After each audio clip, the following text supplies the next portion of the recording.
పెళ్ళైనా పండగైనా వేడుక ఏదైనా పట్టు చీరల ప్రత్యేక వేదిక వారాహి సిల్క్స్.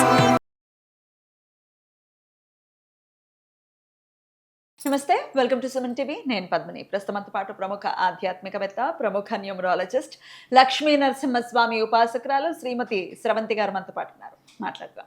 నమస్తే అక్క. నమస్తే పద్మిని. అక్క ఎలా ఉన్నారు అక్క? బాగున్నాను పద్మిని. మీరు ఎప్పుడు బాగుండాలి. మంచిగా బాగా మెరుస్తుందైతే మెడలో దగదగ గదగా డాలర్ ఏంటక్క స్పెషల్ గా ఉంది? స్పెషల్ గా చేయించాను పద్మిని. ఓకే, బాగుంది. అదేమన్నా ఓపెన్ అవుతుందా? ఓపెన్ అయితే చూపించండి, ఏముంది లోపల? చాలా ప్రెషియస్.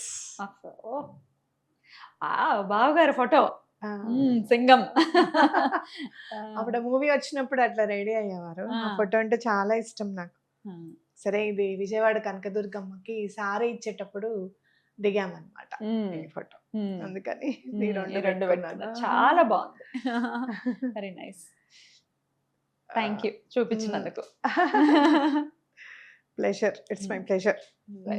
చక్కగా ఉంది మెడలో. Very nice. రైట్ అక్క. అక్క, ఏకాదశుల గురించి మీ వీడియో కోసం వెయిట్ చేస్తూ ఉంటారు. ఇది నేనేమి ప్రత్యేకంగా చెప్పాల్సిన అవసరం లేదు. అధిక మాసంలో బహుళ పక్ష ఏకాదశి వచ్చేస్తోంది. గురువారం ఏకాదశి 11వ తారీఖున పరమ ఏకాదశి. మరి ఈ ఏకాదశి వైశిష్ట్యం ఒకసారి మీ ద్వారా, అలాగే ఎట్లా యూటిలైజ్ చేసుకోవాలి ఏకాదశి చెప్తారా? తప్పకుండా చెప్తాను పద్మిని. మనకి అధిక మాసం వచ్చే ఏకాదశిని శుక్లపక్ష ఏకాదశి ఏమో పద్మిని ఏకాదశి అని, తర్వాత పౌర్ణమి తర్వాత వచ్చే ఏకాదశి అని పరమ ఏకాదశి అని అంటారు అనమాట. అయితే ఈ ఏకాదశి ఏంటంటే అధిక జ్యేష్ఠ మాసంలో వచ్చే ఏకాదశులు.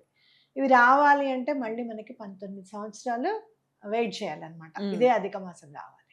అందుకే మనం మంగళవారాలు కూడా మనం బడా మంగళవారం ఉపయోగించుకోండి అని కూడా చెప్పారు. ప్రతి మంగళవారం నీకు కలిసి వచ్చిందా పద్మిని బడా మంగళవారం? ప్రశాంతత అయితే ఉంది ఖచ్చితంగా. నాకైతే చాలా బాగా కలిసి వచ్చింది.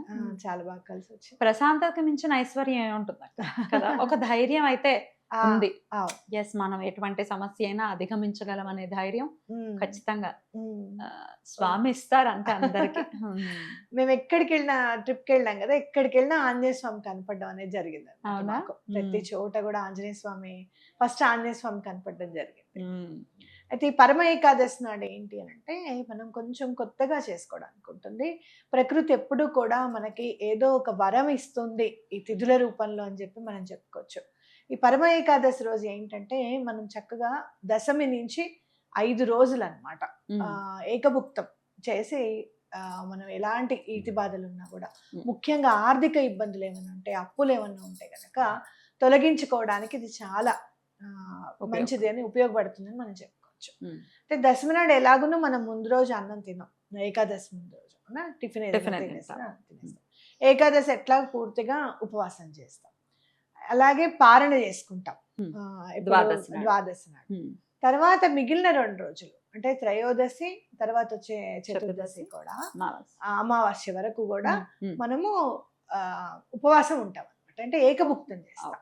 పొద్దున మధ్యాహ్నం తినచ్చా? మధ్యాహ్నం తినచ్చు, రాత్రి టిఫిన్ తినచ్చు. లేదు మీరు ఉండగలుగుతాను అంటే పొద్దున టిఫిన్ తిని నైట్ అన్నం తిన్నా కూడా పర్వాలేదు.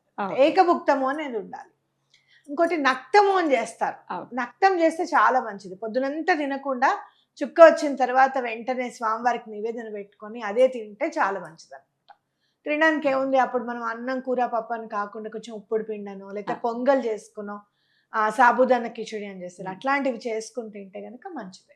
ఉల్లిపాయ వెల్లుల్లిపాయ నిషిద్ధం ఎటువంటి పరిస్థితుల్లోనూ ఈ 5 రోజులు అంటే దశమి నుంచి వాడకుండా ఉండాలన్నమాట అమావాస్య వరకు. ఓకే, ఇలా చేస్తే ఆర్థిక ఇబ్బందుల నుంచి బయటపడతాం. ఆర్థిక ఇబ్బందులు తొలగిపోతాయి అని చెప్పుకోవచ్చు. అంటే ఆర్థిక ఇబ్బందులు తొలగిపోవడానికి నేను ఈ ఉపవాసానికి ఏంటి రిలేషన్ అంటే, మనం తినకపోతే స్వామి ఇష్టమా? కరెక్ట్ అవునా కదా. అన్నం తినమనేది అన్నపూర్ణాదేవి అని అంటారే, భగవంతుడు చూస్తూ ఊరుకోడు, మనకి ఆకలి మీద ఉంటాను అంటారే.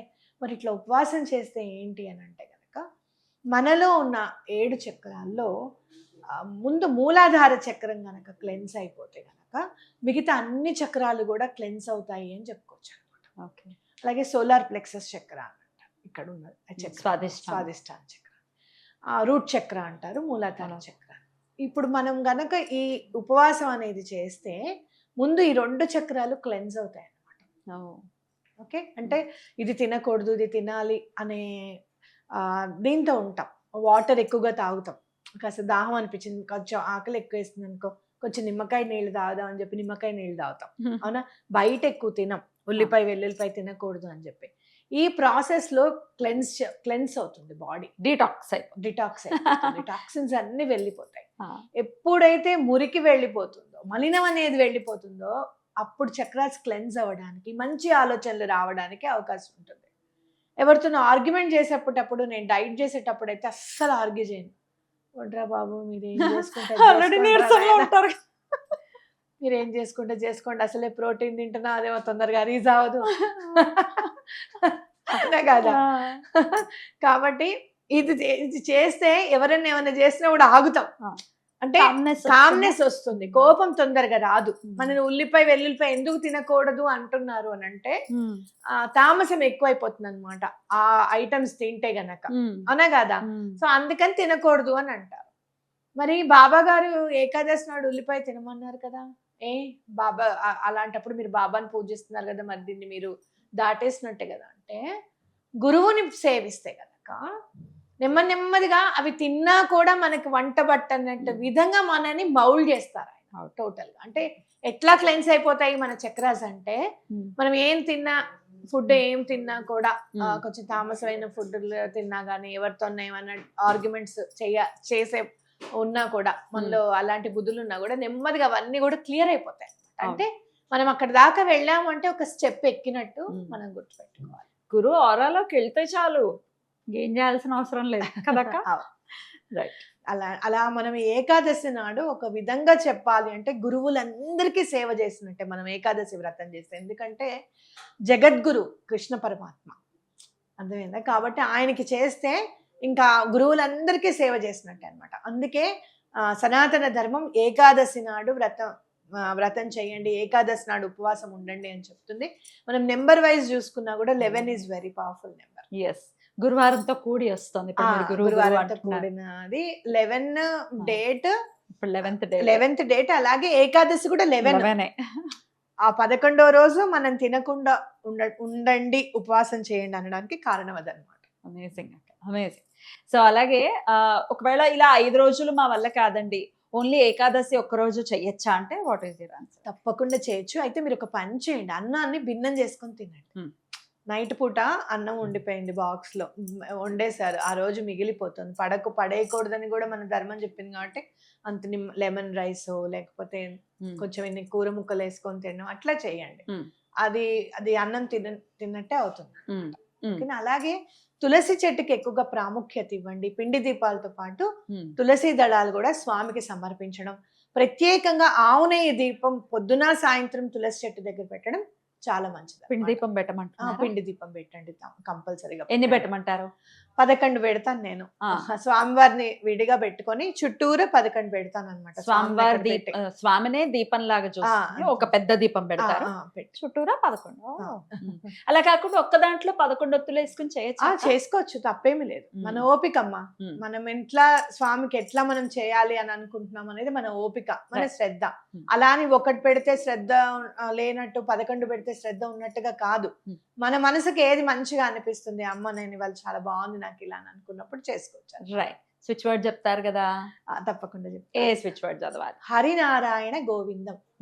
హరినారాయణ గోవిందం అనే స్విచ్ వర్డ్ చదువుకుంటే చాలా మంచిది అనమాట. ఓకే, ఇన్నిసార్లు అని కాకుండా అట్లా స్మరణ 108 టైమ్స్ స్మరణ చేయండి. స్నానం చేసిన తర్వాతే చేయండి. మరుసటి రోజు పారణ అంటే ఎప్పుడు భోజనం చేయాలి?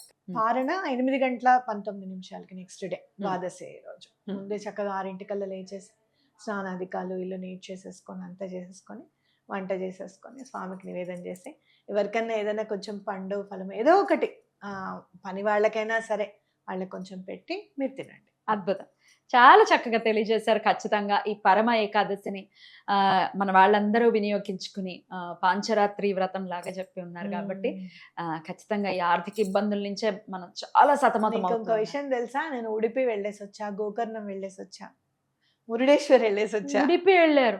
ఉడిపి వెళ్ళాను. మేడం తెలుసా మీకు ఈ విషయం? చాలా మారిపోయారు.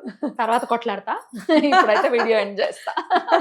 Thank you. అయితే ఆ విశేషాలు ఒకసారి మనం మాట్లాడాలి. అలాగే కృష్ణుడి తప్పకుండా గురించి మీరు చెప్పాలి. తప్పకుండా చెప్తాను. థ్యాంక్ యూ అక్క. నమస్తే.